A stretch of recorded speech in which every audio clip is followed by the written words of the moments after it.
Национальное платье в пол, длинный рукав и обязательно головной убор. Так выглядит первая чеченская кукла. Широкой публике ее представил уполномоченный по правам ребенка Хамзат Хирахматов. Сегодня что происходит?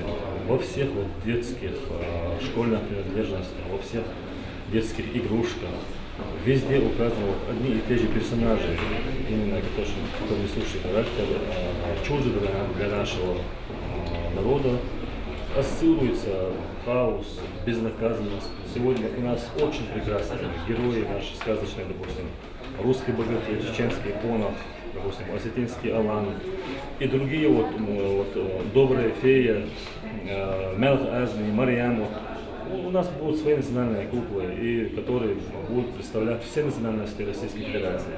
Над созданием нового образа игрушек республики задумались из-за высокой популярности героев западных мультфильмов, которые зачастую имеют агрессивный образ. Это, в свою очередь, отражается на формировании психики ребенка, говорят педагоги.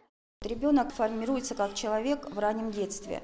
И поэтому очень важно, какие игрушки и какая среда его окружает.